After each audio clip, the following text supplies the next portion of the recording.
I had all these ideas, but I didn't feel like any of them really stuck. And finally, I just said, you know what? I'm going to go back to Vietnam. I can teach English. I can live comfortably, and I can figure it out. And I went to Hanoi, and I just couldn't find a job.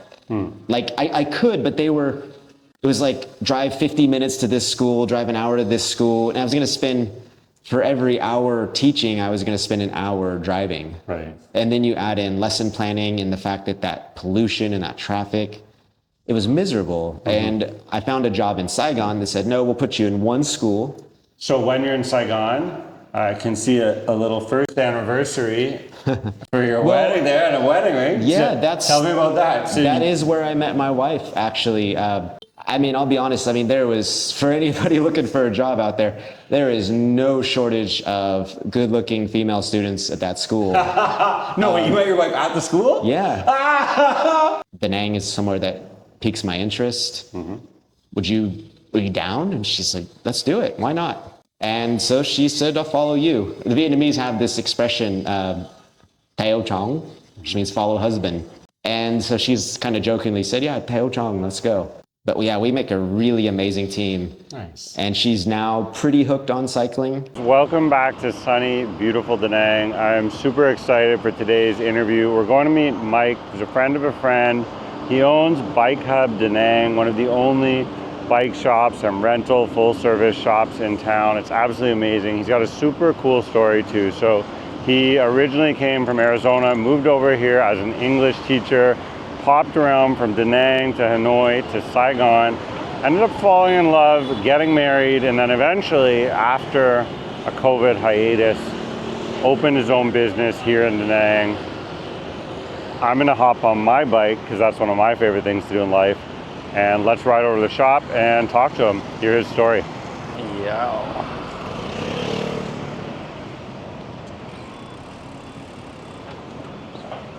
Someone in the last video too said they enjoyed the motorbike to house in Haicho, so the bike along the beach could also be a bit of fun.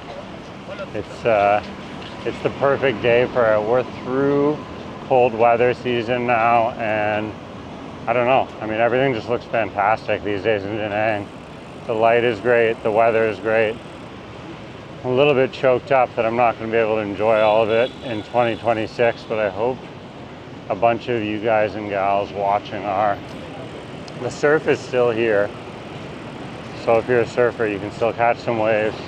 But for the rest of us, I think it's time for sun and fun and drinks at places like this, Maya Bar, if you've never been. I think I might actually do a quick pit stop at Maya and say hello. This is about 2 blocks from Bike Hub now. Bike Hub is just up the street. So I'm gonna cut and have a little drink here at Maya Club on the way to work, as the people who don't believe I'm retired say. Hey Mike, what's up? Welcome. Thanks, Evan, nice to meet you. Yeah, this is the shop. Yeah, welcome to Da Nang Bike Hub. Yeah, I'm excited to be here, man. Let's just jump right into it. Like, why Vietnam? When did you come over here? How'd you end up here? Oh man, that's a long story. Let's see, I came here for the first time back in October 2018. I was pretty much just kind of burned out on everything. Yeah. But honestly, I just came here to travel. I was only meant to be here 2 months, and I worked with a Vietnamese woman who came to the US for university, and she ended up getting married to an American guy and staying. And she and I worked together on a daily basis and became good friends. And It's like back home stateside. yeah, so I'm from California, but this was in Flagstaff, Arizona. Oh, nice. And, I kind of confided in her, like, hey, I'm going to be quitting this job soon. I'm going to go travel. She said, where? I said, honestly, I don't know. I said, I have 3 requirements. One is it needs to be warm because I want to travel light. 2, it needs to be cheap. I don't have a lot of money. But most importantly, I want somewhere where the culture is as different to my own as possible. Because I want to experience something different and gain some perspective on, the way people think around the world. Amazing. And she's just like, Vietnam. And honestly, like most Americans, I really knew nothing about this place other than this war that we had, 50, 60 years ago that's kind of swept under the rug in our history books. Yeah. I mean, I literally had to search, is Vietnam safe for Americans? Like, am I going to be judged as an American given our history? And of course, no. Yeah. So I booked a flight, came out here. Plan was to do 2 months. And kind of randomly, a guy I knew from university, not a good friend, just someone I had classes with and partied with. He happened to see some of my social media and reached out and said, hey, I live in Da Nang. Are you going to pass through? And I didn't even know. I said, well, it's on the list of places I probably will go, but, time will tell. So he offered, show me around, buy me a beer if I made it here. I did, and I'm very thankful for that guy, Nick. He introduced me to a lot of his friends who were living here and teaching English. And I thought, wow, what a cool lifestyle. Like I can work 3 hours a day and live like a king. And I ended up renting an apartment for 3 weeks. I said, you know what, I'm just gonna, live here for 3 weeks to see sort of what that's like, because that's obviously different than traveling. And I gave it a shot, and I just said, you know what? I had planned on studying abroad. It fell through for a number of reasons, and I thought, I'm just going to spend 1 year in Vietnam. I'll teach English online, and then I'll go home and restart my life. And that's basically what I did. Somewhere around like month 8 or so in that first year, I realized I wanted to stay longer. And I saw a hole in the market. I saw that Da Nang is a great place to be. It's a great place to ride a bicycle. We have the mountains, we have the coast, we have endless access to good roads. I said, there needs to be a good bike shop here. And I have, a decade or so experience in the industry back home. And I said, I'm going to open a bike shop here. And I ended up reaching out to a friend who owns a shop in Hanoi. They thought it was a good idea. They said, we should partner. I figured I could leverage their experience of owning a business 10 years in Vietnam. They needed more manpower to grow. So it was a great relationship. And we kind of shook hands, made a deal. And I actually had the lease to a building on my desk when COVID broke out. Wow. And the owner of that shop in Hanoi said, hey, we're going to pump the brakes. We're not going to invest now, of course. It's kind of funny looking back. He said, well, why don't you move to Hanoi, help us with our existing shop, and in 2 or 3 months when this COVID thing passes, we'll keep moving forward with the Da Nang shop. And yeah, so it's like, why not? So I moved up there. I went to work in their shop. And of course, COVID didn't last 2 or 3 months. I spent about maybe 14, 15 months working for them. And ended up just kind of being burned out. The lockdowns were getting worse and more strict. So I ended up actually just taking off and leaving Vietnam. I was burned out. I missed my family. I felt kind of directionless. So was this like July 21 or something? Yeah. I'm thinking about when they were escalating. Like I was also here during COVID, and there was really, like for anyone who doesn't know, at first it was like zero COVID. It was open, you could eat, you could drink. I was still going into work like in person at a school. And then, it really escalated. And at some point it was like, there were like tickets to go to the grocery store, which is very regulated. I think in Hanoi, they'd started to string up some, that's like barbed wire. Like there were like zoned off areas, and it did get quite strict. So so maybe it's around then, maybe summer 21? July or August, I think it was July 2021. In fact, I remember trying to get a lot of my personal belongings from the bike shop to my apartment to pack for going home. And the only reason I could pull it off was because I knew all the back alleys, because there was big checkpoints. Yeah. And they were such a nightmare, and they didn't want you going back and forth. That's right. So I kind of had to use my little like hidden ways to get there. And get all my stuff from work to the apartment, box it up. So can we backpedal a little bit? Yeah. Because there's so much there. There's so much into your whole life, right? There's That's so much the to unpack. overview. So you come in originally presumably on a tourist visa on a 90-day. And then you sort of see the example of other people, right? Of people who are already doing what you're dreaming of doing. Right. They're living here. They're living the Da Nang life. They're teaching.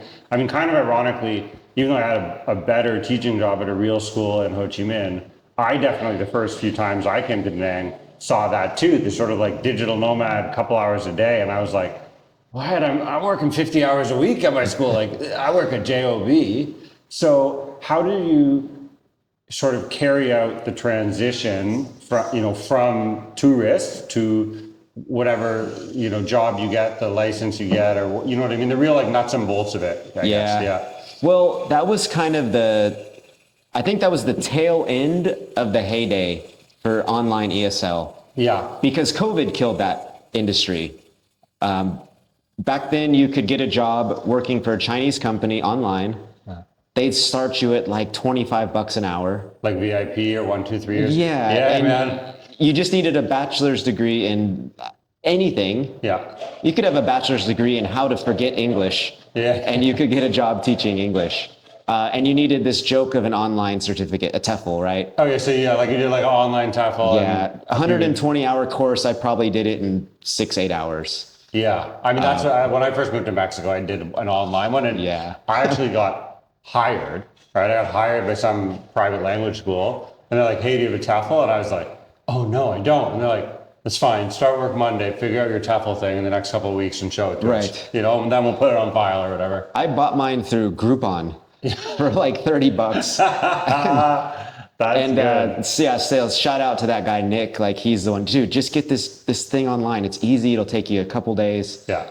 And I mean, life was good at that time because Da Nang was still kind of undiscovered compared to now. Yeah. And it was amazing. Like, you'd see all of the foreigners on the beach all day. About 4 p.m., the beach just empties out. Everyone comes home. They do their 3 hours of torture online. Yeah. Singing and dancing and all this nonsense to these little kids in China. And then about 8 o'clock, the opposite, all the bars filled right up. And I had a lot of fun. I got a little carried away and just kind of didn't have any real focus or drive. I just kind of was going through the motions. And if you're making $25 a day, like, it's for some of the people watching, listening, they don't understand necessarily the quality of life. If you're making $75 a day in 3 hours, like, what's your life look like in Da Nang 2018 on $75 a day? Oh, it's amazing. I mean, my rent back then, I think I paid $6 million, like, what's that, 220 US or something? Yeah. For a studio, actually on this same street, randomly. The new building across the street is $12 million a month for 1 bedrooms. It's literally double. Yeah. So, $200 a month is rent. I ate a lot of local food, and you could put $1,000 in the bank, go out and have beer every night or two, and live reasonably comfortable. That was it too. I remember, like, I had like sticker shock when I heard how much I was going to earn at the school in Ho Chi Minh, because I worked internationally at other schools, and like sort of relatively just the numbers seemed so like, that's it. But everyone was like reassuring, like, dude, trust me, wait till you get here. You're literally going to save 80% of your salary, right? Yeah. And then it was true, it was honest. So fast forward past Hanoi, you're back in America. How then, or how does it happen? Where's the reset? Well, when the lockdowns end, when everything ends, how do you grow it again? Basically, I guess. I was really fortunate that my parents have space for me, and they have the financial position to allow me to sort of come back and take my time figuring things out. I went to work at a bike shop that I grew up working in like high school, and kind of where I got started in all this.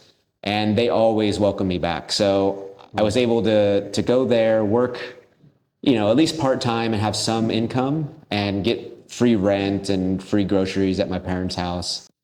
And I was just really not happy to be back in the States. A lot of it, related to politics and other things, rising cost of living, and the job market was just, it's a nightmare. I was applying to 100 jobs a week and getting, an email a month out of all that.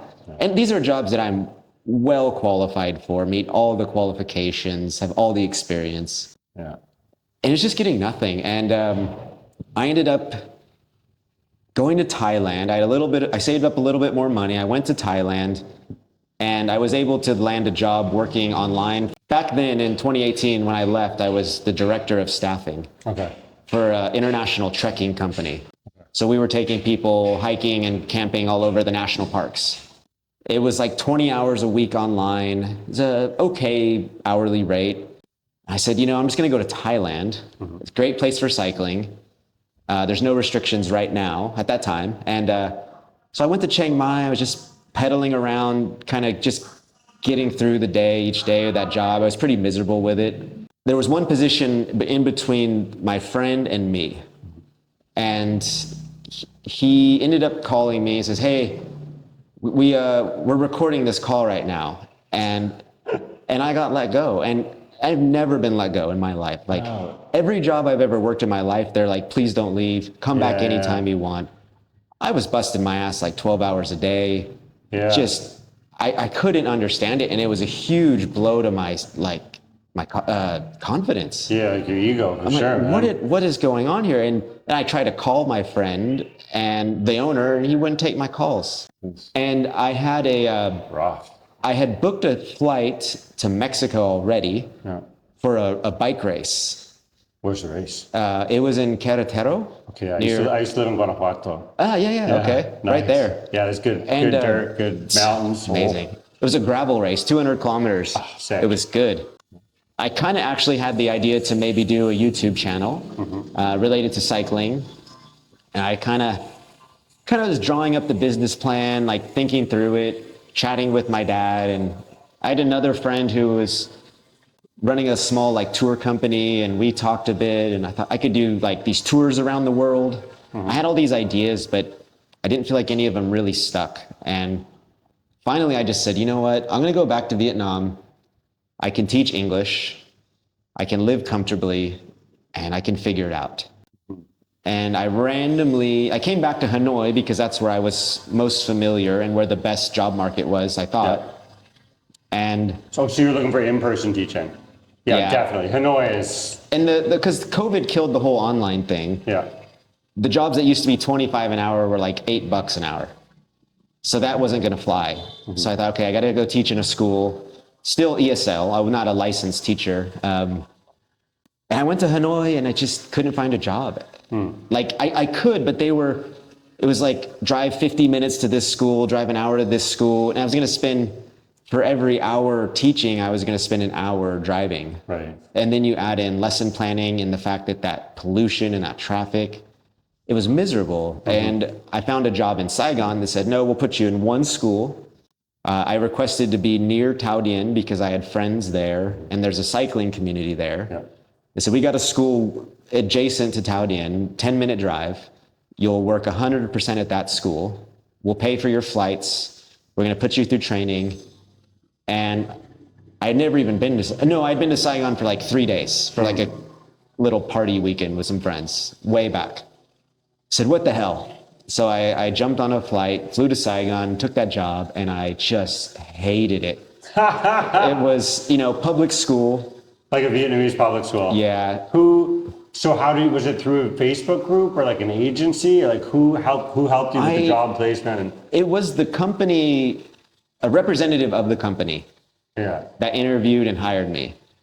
And they were a good company over all things considered for that industry. And I later learned that school had a reputation for being challenging. And they're like, well, but you wanted to be next to Tao Dien for your personal reasons. We have better schools. But it was just like 45-minute classes, 60 kids. They don't pay attention. The TA is useless. Yeah. And I was just every day just I think I still had hair at that when I started that job, and it's just. And then every day was like straight to the bar when I got done. I just needed a cold beer. Yeah, I know that. I've been there at a bad school. Everything about it was just horrible, and I was like, I need to teach adults. So I started applying to every center I could find on Facebook, Google Maps, whatever. Yeah. And well, did they help you get a visa though? So did you have a work permit? They did. So I was kind of stuck. It's still something though, right? So you get over here on a flight with a work permit. Yeah. And those are good usually for whatever, a year or 2 years. So I had a 1-year work permit with them, and then so then I ended up applying to adult centers. I ended up getting an email back from one, and the name and the signature was not a Vietnamese name. And not the kind of name that Vietnamese people would usually choose as their English name. Yeah. I said, that's a foreign manager, interesting. Say, come on by, let's chat. And I go there. Turns out he's from Southern California, and offered me a job on the spot. Said, come back tomorrow and do a demo class, and if you pass it, you're in. And I didn't know that this was like the spot to teach in Saigon. Like all the cool people flocking there because you're teaching adults. It's conversational English. It basically, if the lesson was, let's say, clothing for a level 1 learner, you have this worksheet with like 20 items of clothing. And it's like, go create conversation and scenarios. These are all adults. They want to have fun and de-stress after work. Yeah. And I ended up working there for almost 2 years. You want to give them you can pump their name if you want. Yeah, Ting An Ngay Noi. Yeah. Oh, they're great. Like, okay. I'll link that below too for the name or whatever, so you guys can find it. Yeah, like they definitely will prioritize, like anyone, like Western teachers and natural accents. And in the country, right? I mean, yeah. I think that's one they always say to people is like, you can't, if you really want to commit to Vietnam, you come here. Like your story is just saying it again and again, right? Where you knew you wanted to be here, and it's like, the barriers are popping up, but you're like, okay, forget about it. I want to make this work. Yeah, it's a lot of fun there, and because they're all adults, it's encouraged to socialize with your students. So it's very typical, like after class, like, teacher, beer, drink beer with us, and they invite you out. Half the time they pay for your food and beer. Yeah. These are all, middle class, upper middle class Vietnamese adults, and they want to practice their English in the real world. So when you're in Saigon, I can see a little first anniversary for your wedding there and a wedding ring. Yeah, tell me about that. So that is where I met my wife, actually. I'll be honest. there was, for anybody looking for a job out there is no shortage of good-looking female students at that school. No, you met your wife at the school? Yeah. And I thought you just met Saigon. Oh my goodness. So it's like every class, you're like, and there would often be a lot of interest, and you're trying to figure out how do I juggle this in a professional way, because I still respect my job and I want to keep it. Of course. And there was one evening where I was just craving a cold one, and after class finished for the day, I went to my buddy Adam, and I said, "Hey, let's go grab a beer, man." And he said, "Oh, actually, I'm having dinner with my students tonight, but do you want to join us?" And again, this was totally acceptable, and the students would be always happy if some other teacher came in. More opportunity to practice. Yeah, second voice, second person. And I said, what's the deal? Because the level 1 classes are quite low level English speakers, and sometimes socializing feels like a lot of work. Yeah. If they were my own students, it was fine. But someone else's students, I'm like, I don't really want to go and I don't want to deal with that tonight. I don't have the headspace for that. He said, no, it's level 3, and they just finished their final test. So that means this is based on their level system. That's a conversational English speaker. And they just finished their test. So that means they had spent 12 weeks learning with Adam and my other friend. And I said, well, if anything, that's a good class to go join. And I asked him, I said, hey, is there any cute girls? And he's like, there's like one, she's pretty cool. You might dig her. I don't know. And I ended up going to the restaurant, and I pulled up.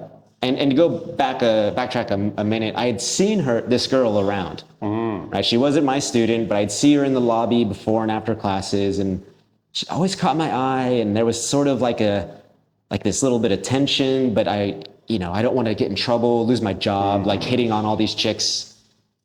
And I was just always curious. And so I pull up to that restaurant, and it's her. I said, oh, in my mind, I'm like, that's the girl I've been seeing. And I sit down, and it's a small group. It's Adam, myself, and I think 2 or 3 students out of the 12 who came to the dinner. Right. And right away, like, we just were chatting, we connected, we had a really good time. Everyone had a few drinks. And then someone said, let's go do karaoke. And I hate karaoke, let me tell you, but I was like, I'm going if she's going. And we went, we had a great time. She was at the time teaching yoga, and I was fumbling around trying to learn how to do yoga on my own. And I did practice fairly regularly, actually.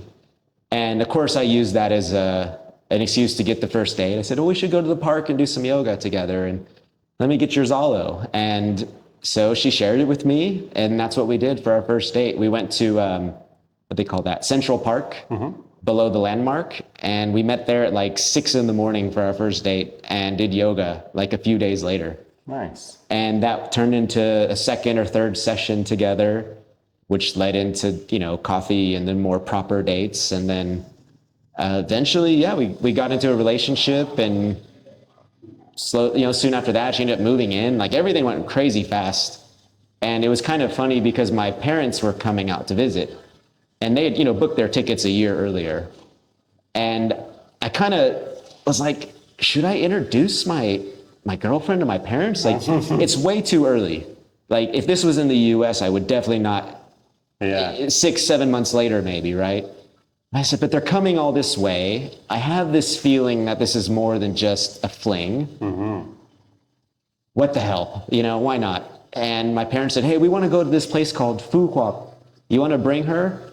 I'm like, why not? So, after dating this girl exclusively for like a month and a half, maybe 2 months, I'm on a trip with my parents in an exotic place, and it just worked. Yeah. And she ended up just moving in after that. We got married, I don't know, maybe a year after we started dating. Everything went really fast, but we just knew. Yeah. That's beautiful, man. Yeah. Congrats. Amazing woman. And I then told her, I have this idea. I've always wanted to have a bike shop of my own. Da Nang is somewhere that piques my interest. Are you down? And she's like, let's do it. Why not? And so she said, I'll follow you. The Vietnamese have this expression, theo chong, which means follow husband. And so she's kind of jokingly said, yeah, theo chong, let's go. And so we came here, and she knew nothing about bicycles, other than that you pedal them and they go. But we make a really amazing team. Nice. And she's now pretty hooked on cycling. We just did a 60-kilometer ride yesterday as a shop event, and she cruised along right there with the group. So it was a kind of a blessing in disguise, because I never wanted to teach English. In fact, I even managed that center for a period of time, and I ended up quitting after like 2 months. I said, I just want to teach. I don't want to deal with these headaches. Yeah. These flaky teachers. I did the same thing with my teaching career. It worked out, and the owner of that center is really cool. She's a young Vietnamese woman, very like modern, open-minded individual. So she creates a really cool atmosphere. And I was so thankful for that experience, because it led me to meeting her. I couldn't do this without her. Not just in the way that, like partners usually say that, but like from a literal perspective, right? Yeah. Like, she's Vietnamese, putting a business in her name. Yeah, you live it. So much easier. So again, I say this again and again to you guys and gals. That's it. Teaching is just for so many reasons, cultural, business, financial, etc. Teaching is just the door to real like long-term life and community here. I hear it again and again in interviews. Obviously, it's the same for me. Not intentional, but it just works. And it doesn't mean you have to be a teacher forever. Let's look at the business. Let's hear about what you're doing here and have a little look around and like, everything, man. Yeah. The services you do, the trips you do, The bike sales, the rentals. Yeah, let's tell everyone that stuff too. Yeah, first and foremost, we are a rental business. Yep. That's sort of what drives the business day in, day out. We've got about somewhere around 30 bikes, a few different options. So you can see like here we've got mountain bikes, and outside we have all of our different city bikes. Yeah, nice like perfect beach cruisers to roll down the sun. Yeah, this brown bike is super cool. It's like if a mountain bike and BMX bike. Pull one out and show it to us. Visual medium. We'll give them the stuck in here. Yeah, nice. Yeah, this thing is wildly popular because it's got wide range of gears, big fat tires, so you can just go anywhere, climb up the mountain. Real simple because you only have one shifter to deal with. We also do have these, what are called fitness hybrids. So they have a little bit wider range of gears. They've got skinnier tires. So they're built more for speed or distance, but not necessarily like cycling. Like you can still be a casual rider. And we had a guy yesterday ride this bike 120 kilometers, up high van, down, back through the country roads. And he is a real cyclist back in his home country. Yeah. But he's only here for a few days, and we're sold out of all the road bikes right now. So we do have premium road and gravel bikes for rent, but we're out. And so he said, well, hell, I'll just take a hybrid. Yeah. And yeah, did 110, 120 kilometers on it. I mean, you've seen my bike setup. I have like a funny old former mountain bike, like touring bike that I've basically made it into my own hybrid. And I love riding it here. Just the wheel set is nice and bouncy. The roads aren't always great. You never know where you go. Yeah, and the big thing here in Vietnam is a lot of the bicycles, obviously, they're just horrible. A lot of the motorbike places rent them as sort of an afterthought. Yeah. Right? It's like, oh, we already rent motorbikes. We might as well rent bicycles too. But they're not the same. The maintenance and everything about it. And same reason I don't rent motorbikes. I don't know the first thing about motorbikes. I could probably change the oil if I needed to, but I don't have the time. And they're not cyclists. They don't have a passion for it. So they just take your money, hand you a bike. And the chain's rusted. The brakes don't work. The handlebars are probably on backwards. The headset's loose, so your wheel twists. They're not safe to ride. They're cheap as hell. But you get what you pay for. There aren't really a lot of places in Vietnam that rent high quality bicycles.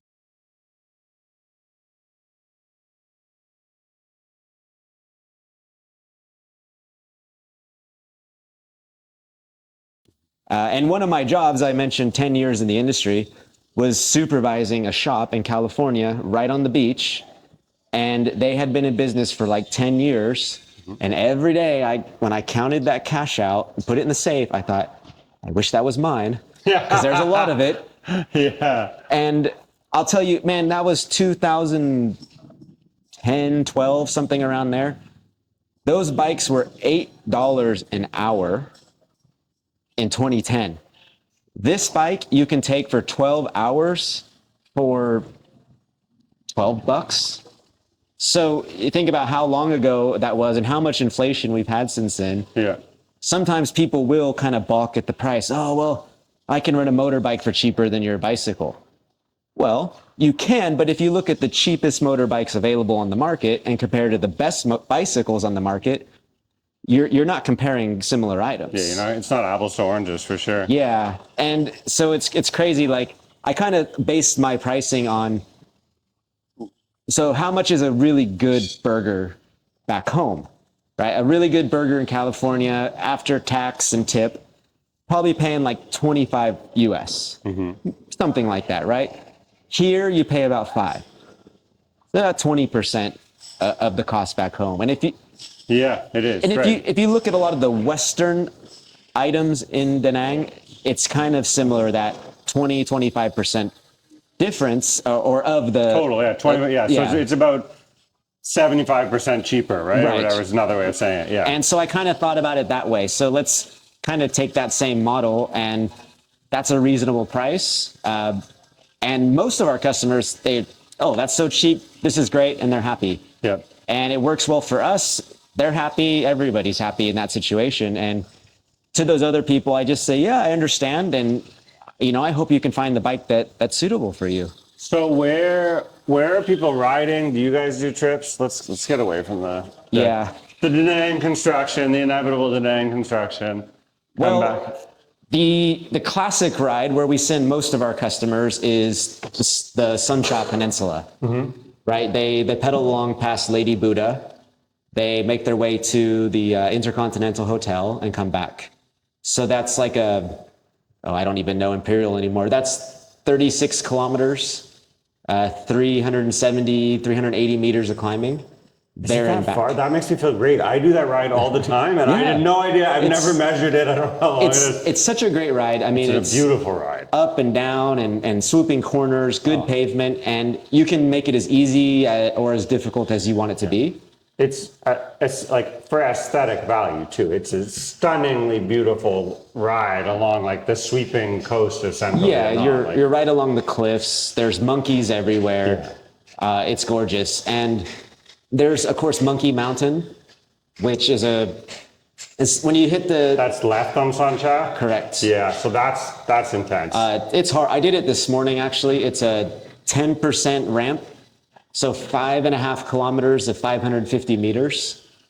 And so it's just 10% for 30 minutes for me, just nonstop. It's hard. Yeah, and so if you don't know what 10% means, it means like screaming lactic acid in your calves. So I've done that one, and that one splits back to the city, right? Like you can go left from Sancha up the climb. Right. And then you hit the split in the road where you can go back to the city, or you can kick back up higher to the electric tower and to where there's basically like a cutoff where if you're driving a automatic motorcycle, you can't go past the checkpoint. Same thing in Sancha. Or if you're driving a bicycle or like a semi-automatic scooter, you can keep going. So do you keep going past there, like all the way to the observatory? So that's where I went today. And then you can actually go further up to Ban Co Peak. But that finishes with a 25% ramp. I mean, that's just... And are you then like up by the like observatory, like the star observatory? Okay, so I've never gone up that high on that one. It's hard. And there's no like motivation along the way because you're just surrounded by the jungle on both sides. There's no view. Yeah, so you're just suffering up this road. All the turns look the same. When you get to the top, though, there is an amazing lookout point. You can see the whole city. You can see the northern bay. You can see Hai Van Pass. It's really pretty. And so it's a worthwhile destination, but along the way, you're not being rewarded. Oh, I just forgot. I recorded a video, I'll link it on my other channel, where I drive, like on a motorbike, I drive from the tower point, we're talking about the electric tower on Monkey Mountain, all the way back down to the beach and up to Intercon. It's kind of cool. So you could do like a POV, see what we're literally talking about. And then southwest of the city, out in the countryside, they're paving new roads all over the place. Mm-hmm. There's a connector that's a couple kilometers between really two good roads that always kind of, it's like suffered through it. It's really bumpy, there's potholes. And I was with a group of riders and I said, guys, we're gonna come around this corner, like tone it down a bit because we don't wanna break any wheels or get flat tires, it's bumpy. Yeah.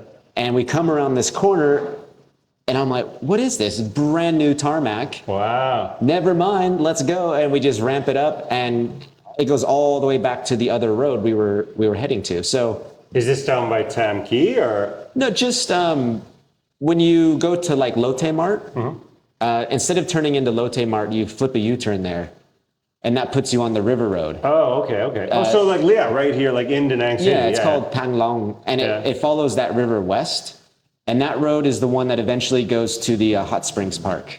Oh, cool. But then around there's all these networks of roads and they're being repaved right now. So for a road cyclist, it's heaven and it's only getting better. Yeah, it is. I mean, like everything in Vietnam, truly, the infrastructure is climbing so fast. This is the big draw, like for like serious cyclists, Da Nang is becoming a hot spot. We get professionals and very hardcore racers that come here to train because it's winter. And we're now the hub. We're the place they contact. Where do I go ride? Where do I get my brakes bled? Where do I get my wheels trued? Where can I get replacement parts? And they're coming here and they're finding us. And they're all just showing up. Every day I meet new people. I mean, for anyone who doesn't know, there's also a legit Ironman race here every spring in Da Nang, and they do the full and the sprint. Do you do rides and tours as well? Do you organize that kind of stuff? Yeah, so we've been doing one group ride a week lately, usually on Sundays. They are, a little bit more for serious cyclists, but they're not crazy fast. Like yesterday we did 55, 60 kilometers, about 25K an hour average speed. So you have to be, fairly regular rider to do that, but you don't need to be super strong, super fit. It's achievable by anybody. In a lot of places like Saigon, that would be classified as a D ride, whereas A is the fastest, right? So we want that to be accessible and social. 2 weeks ago, there were 8 people, 8 different nationalities. Cool. Yesterday, I think we had maybe 9 people and like 4 or 5 nationalities. And so every week's a little different. People just from around the world, some living here, some passing through. And it's just so cool to meet them, learn about cycling in their culture and their countries. And it's just like a bike is such a common thing, right, across the globe. Absolutely. So it can unite us, and it's an equalizer, because whatever feelings you may have against like some other person or country, when you're all riding bikes together, it doesn't really matter. I mean, we've had a group ride where there was a Ukrainian and Russian on the ride, and there's nothing related to that. It's just, oh, you ride bikes, I ride bikes, so let's have fun, and I thought that was really cool. Thanks so much for having me. Any last words of advice or thoughts for, whatever it is, there's going to be a few thousand people on their way to Da Nang thinking about this. Obviously, they should come in and get into the bike hub and get a bike and go for a ride. But obviously, come rent a bike from me or bring your bike and get it serviced here. But regardless, just come here, try it. If you're in the position to do it, you're not going to regret it. Vietnam is amazing. There's so much to do here. There's so much to love. There's plenty to complain about, but that's anywhere in the world. Yeah. And things are inexpensive. People are friendly. The food's delicious. You've probably heard that a million times if you're out there watching these videos, but I just can't. You've heard it a million times because it's true. Yeah. And you can get everything you want back home. Like, there's amazing burgers just down the street. My good friend is the owner of Chops. Perfect burger. Milkshakes, fries, you can't beat it. If it's sushi, if it's pizza, I gotta plug Gordon's, man. New York style pizza. Amazing.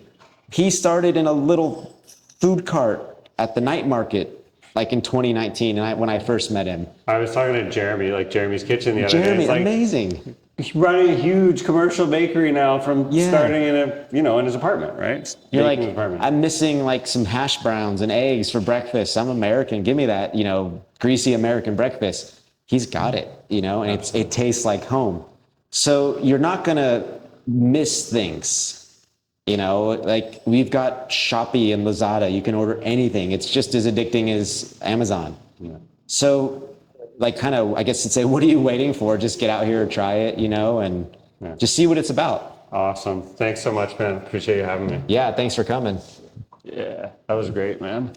All right, you guys. So, as always, thank you so much for watching. If you want my help, everything's linked below. I'm also going to link, of course, the Bike Hub. We're going to link the English Language Center. We talked about anything else I referenced that I've forgotten about. Up here, I'll put a video to an interview with my buddy Nick, an American veteran retired early in Vietnam, and a tour of his condo. And over here, I'm going to link to my entire playlist that gives you the breakdown logistics of how to retire in Vietnam. Thanks so much. Have a night.